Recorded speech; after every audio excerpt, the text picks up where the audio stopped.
साथियों नमस्कार, आप सबका इस चैनल के अंदर स्वागत है। दोस्तों इस वीडियो में हम बात करेंगे कि प्रधानमंत्री फसल बीमा योजना क्या है, कैसे ये योजना किसानों को सुरक्षा का कवच प्रदान करती है, जानेंगे इस वीडियो के अंदर। तो दोस्तों इस वीडियो का आप अंत तक देखिए और समझें। दोस्तों प्रधानमंत्री बीमा योजना बरानी क्षेत्रों के लिए बढ़िया योजना है, जैसे राजस्थान में, क्योंकि राजस्थान के अंदर बरानी क्षेत्र वर्षा पर निर्भर होते हैं। क्योंकि वर्षा अगर नहीं हो तो गारंटी उपज का लॉस हमें हुआ है तो क्लेम हम 80% के हिसाब से हकदार होते हैं। अब बात आती है कि गारंटी उपज क्या है। गारंटी उपज जो पिछले 7 वर्षों का उत्पादन है उस फसल का, उसमें से उसका जो बेस्ट 5 साल का उत्पादन है उसकी जो औसत है उसको गारंटी उत्पादन कहा जाता है। और क्रॉप कटाई क्या है?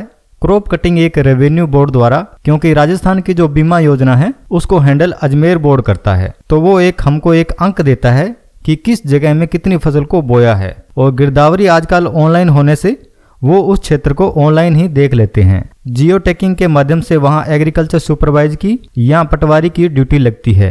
उसमें जो 15x15 का चुकोर बना के उस फसल को वहां से निकालकर उसका उत्पादन बना लेते हैं। अगर क्रॉप कटाई का उत्पादन गारंटी उत्पादन से कम होता है तो हम क्लेम के लिए एलिजिबल होते हैं, यानी हम क्लेम ले सकते हैं। आजकल ये फसल बीमा योजना पंचायत वाइज कर दी गई है। पंचायतों में एक फसल के लिए 2 जगह 2 चक्कों में 2-2 नमूने इकट्ठे किए जाते हैं और ये जो चारों नमूनों का औसत जो होता है वही उसका क्रॉप कटाई का नतीजा माना जाता है। वो उत्पादन अगर गारंटी उत्पादन से कम होता है तो हम क्लेम के लिए एलिजिबल होते हैं। अब हम बात कर लेते हैं कि किन फसलों को लेकर हमें बीमा करवाना चाहिए।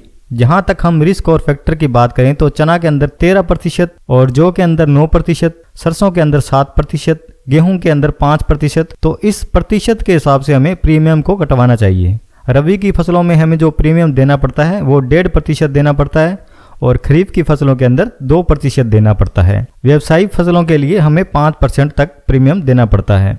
आपका जो प्रीमियम होता है वो केंद्र सरकार और राज्य सरकार 50-50 के हिसाब से चुकाती है। अब बात करें हमें अगर नुकसान हो जाए तो हमें बीमा कैसे मिलेगा। अगर किसी के खेत में व्यक्तिगत नुकसान हो गया, जैसे आगजनी हो गई या खेत के अंदर तूफान आ गया और उसकी वजह से फसल उठा के ले गई, उसके लिए हम ऑफलाइन दावा करते हैं। तो हम 7 दिनों के अंदर अंदर SD ऑफिस, एग्रीकल्चर के जो AD होते हैं या बैंक या फिर बीमा कंपनी के प्रतिनिधि, इन चारों को व्यक्तिगत रूप से लिखित के रूप में हम दे सकते हैं। अगर हम इसे ऑनलाइन करते हैं तो 72 घंटों के अंदर अंदर हमें क्रॉप इंश्योरेंस के नाम से जो ऐप है उसके अंदर उस जगह पर जाकर जहां नुकसान हुआ है वहां से फोटो को अपलोड करके भेज सकते हैं। सीधा ही ये बीमा कंपनी को चला जाएगा और वहां से आपके क्षेत्र के अंदर जो एग्रीकल्चर अधिकारी है उसके पास अपने आप चला जाएगा। तो दोस्तों ये बात ही बीमा के लिए अप्लाई करने की। सामूहिक रूप से क्रॉप कटिंग में कम उत्पादन आया है तो हमें जितना उत्पादन कम आया है उसका हम 80% क्लेम ले सकते हैं। दोस्तों अगर आपको ये बात पसंद आई और आपके काम के आने वाली है तो इस वीडियो को ज़्यादा से ज़्यादा शेयर करें ताकि अन्य किसानों तक इसकी जानकारी पहुंच सके। दोस्तों ये बिल्कुल आसान है और आप इसको कर सकते हैं और इसका लाभ ले सकते हैं। धन्यवाद।